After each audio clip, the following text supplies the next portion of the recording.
Shanks est potentiellement impliqué dans quelque chose de bien plus important et on a enfin un lien entre Shanks et Loki. Dans ce chapitre 1131 de One Piece, Loki du monde souterrain. Enfin un chapitre de One Piece, ça m'avait manqué de parler One Piece sur la chaîne. Donc là on a One Piece qui est de retour et c'est plutôt pas mal. On a eu un chapitre en fait où on comprend un peu plus sur Loki, on en voit un peu plus, c'est ce qu'on voulait donc c'est plutôt cool.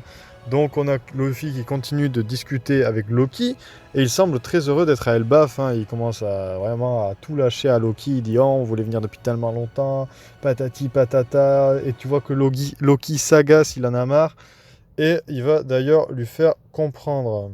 Loki reparlera alors du fait qu'il est le dieu soleil dont on parle dans les légendes et qu'il mérite un peu plus de respect de la part du pauvre mortel qu'est Luffy. Au début il se trompe sur son prénom mais bon c'est pas très important ça.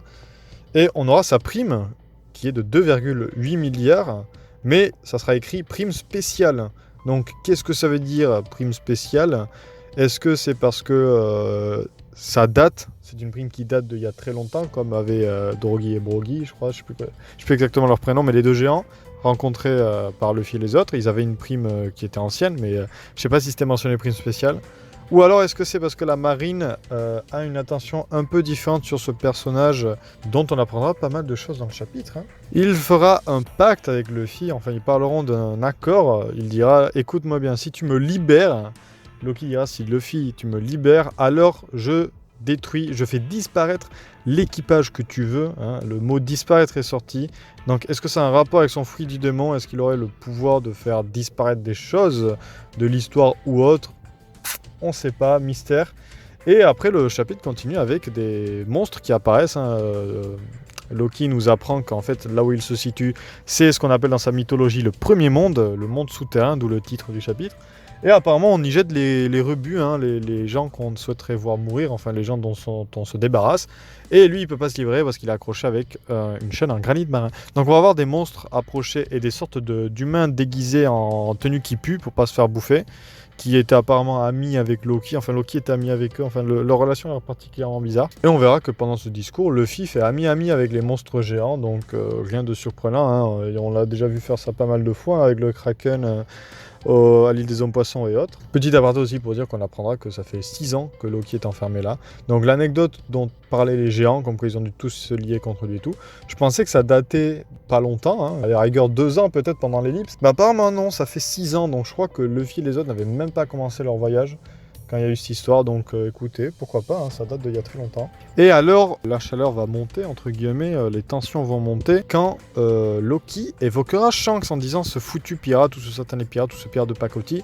Enfin, il va faire un disrespect sur Shanks un peu terrible, et Luffy va lui faire savoir que ça ne lui plaît pas, en lui balançant un punch en gear fort, il me semble. Il va lui dire, parle bien de Shanks, sinon t'auras affaire à moi. Et on va voir une sorte de Loki, ça me surprend un peu, pas paniqué, mais tu sens qu'il comprend que Luffy est fort, quoi. Enfin, il veut pas se prendre un coup de Luffy, quoi. Et donc, il va se mettre à sourire. Et quand Luffy va dire qu'est-ce que tu sais sur Shanks, est-ce qu'il est encore là? C'est surtout ça qu'il va dire. Loki dira chaque information a un prix et c'est sur ça que leur discussion va s'arrêter.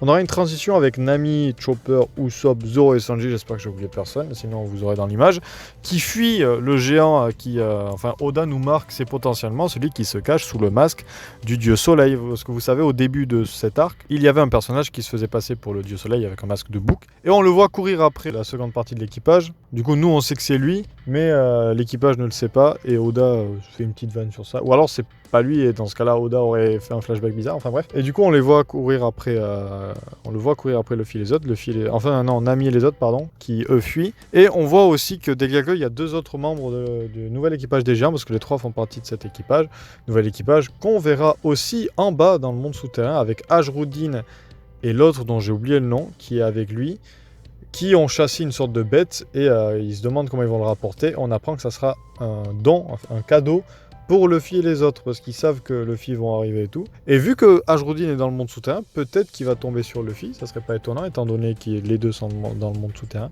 Donc pourquoi pas. Et le chapitre se finit avec un petit passage où on voit la seconde partie de l'équipage, du coup 3e partie, mais Luffy ne compte pas trop, où c'est Robin, Brook, Franky, et je crois que j'ai oublié quelqu'un, mais c'est pas grave, Jinbei, qui fait une nouvelle coupe à Robin. Au début, je me suis dit, ok, pourquoi pas, c'est au changement de costume ou autre, parce qu'on voit que Robin revient à sa coupe avant 2 ans. Donc ça fait du bien, pourquoi pas, un peu de renouveau et tout. Enfin au début je me suis dit pourquoi faire ça.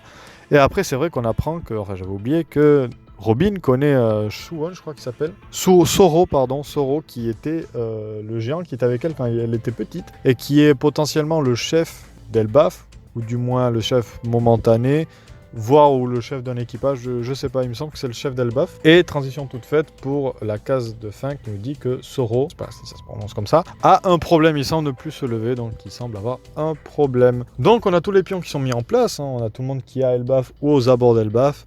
L'arc définitivement commencé.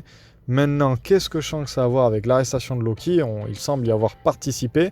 Et Loki en parle comme si il pouvait le vaincre, donc il semble y avoir eu un combat assez intense. Maintenant, Loki propose un pacte à Luffy. Donc moi je verrais bien Loki qui ment sur Shanks pour forcer Luffy à le libérer.